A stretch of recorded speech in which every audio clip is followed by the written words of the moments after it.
जिलाध्यक्ष 5 साल थे, उत्तराखंड किए थे। भाई हिंद नामवी जो विद्यालय के प्रबंधक हैं, मैं इनको भी तहे दिल से धन्यवाद देना चाहता हूँ कि आपने काफी लोगों को बुलाया और 26 तारीख की तैयारी के कार्यक्रम में। सम्मानित साथियों, मैं आपको बता देना चाहता हूँ कि देश आजाद होने के बाद अगर हिंदुस्तान में अगर आज तक कोई नेता हमारे समाज की अगर लड़ाई लड़ने वाले थे तो स्वर्गीय रामविलास पासवान साहब के अलावा इस देश में कोई नेता कि किसी एक व्यक्ति का नाम नहीं लेना चाह रहा हूँ, क्योंकि आदमी की क्या मानसिकता और क्या कर रहे हैं। एक समय था कि किसी को हमारे स्वर्गीय नेताजी ने इसी किलापुर में जीवन दान देने का काम किया। बहुत से थे, मायावती थे, बहुत से नेता थे, मुलायम थे, वो भाई क्यों नहीं जीवन दान देती है?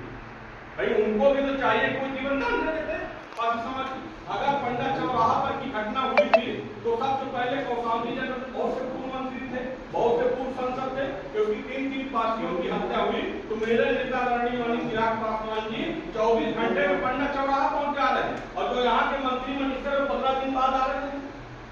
मैं तो समझ रहा हूँ कि जो यहाँ का समाज ऐसे लोगों को सांसद विधायक बनाता है, धिक्कार है मेरे समाज पे। ये ऐसे लोगों को मत बनाइए आपको सांसद विधायक। और सम्मानित साथियों, आपको बता दूं कि मायावती जी अम्बेडकर साहब के नाम पे वोट ली, अम्बेडकर साहब के नाम पे 2 बार और उत्तर प्रदेश की मुख्यमंत्री बनी 3-4 बार। मगर मैं आप लोग से पूछना चाहता हूँ कि सब नौजवान पढ़े लिखे मेरे समाज के B.R. अम्बेडकर साहब की सांसद भवन में तस्वीर और फोटो नहीं लगे हुए थे। वहाँ पे इंदिरा गांधी केवल वहाँ कांग्रेस के 4-5 नेताओं की फोटो लगी हुई थी। मगर हमारे नेता स्वर्गीय पासवान साहब ने सबसे पहले जब वो पार्लियामेंट गए तो उस लड़ाई को लड़के सबसे पहले अम्बेडकर साहब की तस्वीर पार्लियामेंट में लगाने का काम किए। उसके बाद B.R. अम्बेडकर साहब के नाम पे छुट्टी दिलाने 14 अप्रैल को छुट्टी घोषणा कराने के लिए अगर किसी ने काम किया तो हमारे नेता ने काम किया। फतेहपुर में अगर 7 पार्टियों की हत्या हुई तो बीपी सिंह की सरकार में रहते हुए, भारत सरकार के मंत्री रहते हुए दूसरे दिन अगर कोई पहुंचे तो स्वर्गीय रामविलास पासवान जी पहुंचे। पार्टियों की हत्या हुई तो बीपी सिंह की सरकार में अगर सबसे पहले कोई नेता पहुंचे तो हमारे नेता पहुंचे। तो मैं बताना चाहता हूँ जो पार्टियों की नींव थी 1989 में माननीय राष्ट्रीय अध्यक्ष जी जो श्रम और समाज कल्याण मंत्री बने तो सबसे पहले उन्होंने मंडल कमीशन की सिफारिश किया था। मंडल कमीशन जिस समय उन्होंने सिफारिश करके मंडल कमीशन लागू कर दी। आज मुलायम सिंह और जो अखिलेश की राजनीति कर रहे हैं तो मंडल कमीशन की बदौलत राजनीति कर रहे हैं। और उस समय पूरे देश में आग फैल गई थी। आदरणीय माननीय संस्थापक साहब ने आज जो हमारे राष्ट्रीय अध्यक्ष हैं, भारत सरकार के मंत्री, उनको पीछे पीठ में बांध के उन्होंने छाप वाली डांट के माननीय राष्ट्रीय अध्यक्ष का एहतराम रखा। समझ रहे हैं? इसलिए हमारा समाज कहीं न कहीं धोखा खा रहा है, हमारा समाज कहीं न कहीं धक्का खा रहा है, क्योंकि देश में सब लोगों की पार्टी बन गई मगर आज तक हमारे समाज की पार्टी है। इतने बड़े नेता होते हुए कोई बहुजन में है, कोई सत्ता में है, तो मैं कहता हूँ चलिए जातिवाद छोड़ दीजिए, जातिवाद हम राजनीति नहीं करें। मगर आप देखिए अम्बेडकर साहब के लिए काम किसने किया? जहाँ उन्होंने शिक्षा भूमि को पढ़े लिखे उनको पूरा उन्होंने पासवान जी पूरा बना के पूरा सरकार द्वारा उनका निर्माण कराया गया। 1989 में जब वो श्रम कल्याण मंत्री बने थे बीपीसी के सरकार में तो केंद्र सरकार में सार्वजनिक उपक्रम मंडल कमीशन की सिफारिश करने का काम अगर किसी ने किया तो हमारे संस्थापक साहब ने किया था। राष्ट्रीय महिला आयोग का सामाजिक दर्जा दिलाने का अगर किसी ने काम किया तो हमारे नेताजी ने काम किया। अनुसूचित जात में सर्वोच्च श्रेणी में 9 वर्गों को अगर शामिल किसी कराने का काम किया तो बल्कि हमारे संस्थापक ने अपने मंत्रालय काम नहीं किया।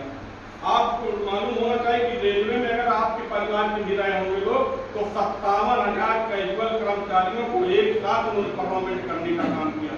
भाई और लोगों ने क्यों नहीं किया? आप लोग अगर कोई पूछता है कि हम लोग क्यों जुड़े तो उनसे पूछिए ना कि भैया आपने 20 साल राजनीति कर लिए, 10 साल मुख्यमंत्री रहे, 15 साल सांसद रहे, अम्बेडकर साहब की मूर्ति पार्लियामेंट में क्यों फोटो नहीं लगवा दी? भाई लगवाना चाहिए ना। उनके जन्मदिन पे छुट्टी क्यों नहीं करा दिए? वीरांगना उषा देवी पाटिल जी शहीद दिवस उनके जन्मदिन पे छुट्टी कराने का किसने किया? भाई हमारे संस्थापक जी ने किया। उनके नाम पे वीरांगना उषा देवी के नाम पे डाक टिकट जारी करने का किसने काम किया? हमारे नेता ने किया तो संचार मंत्री रहते हुए। तो हमारे नेताओं क्योंकि इतनी लंबी लिस्ट है गिनाए बहुत ज्यादा लिस्ट है उनकी। तो इसलिए मैं चाहता हूँ आप लोग की 26 तारीख को देश के युवा इंडियन सम्राट और गरीबों दलितों किसानों नौजवानों के मसीहा हम सबके नेता केंद्रीय मंत्री भारत सरकार बनने के बाद सबसे पहले कौशाम्बी प्रथम आगमन हो रहा है। जबकि मैं कार्यक्रम चर्चा गोरखपुर करवा रहा, मगर वो अपने मन से कहा मैं गोरखपुर नहीं जाऊंगा, सबसे पहले कौशाम्बी में काम करें। तो सम्मानित साथियों, जब भी कहा जिस जात की लड़ाई लड़ 10% जो ब्राह्मणों को आरक्षण मिला, मगर जाके आप लोग ब्राह्मण को अगर किसी की देन है तुम्हारे संस्थापक की देन, सबसे पहले 10% गरीबों को उन्होंने ब्राह्मणों की लड़ाई लड़ा था। हमारे नेता हर वर्ग की लड़ाई लड़ते रहे। तो इसलिए मैं आपके साथ तन मन धन से खड़ा हूँ। जहां तक होगा मैं करूंगा, नहीं मेरे राष्ट्रीय अध्यक्ष जी आपका काम निश्चित करेंगे और दुख सुख में 24 घंटा मेरे राष्ट्रीय अध्यक्ष जी आपके साथ आने के खड़े रहेंगे।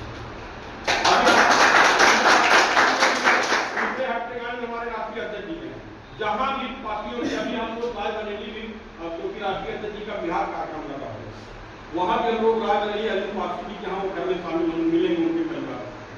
तो इसलिए सम्मानित साथियों के हमारे भाई कह रहे थे कोई हमारी एक विचारधारा लेके जाइए।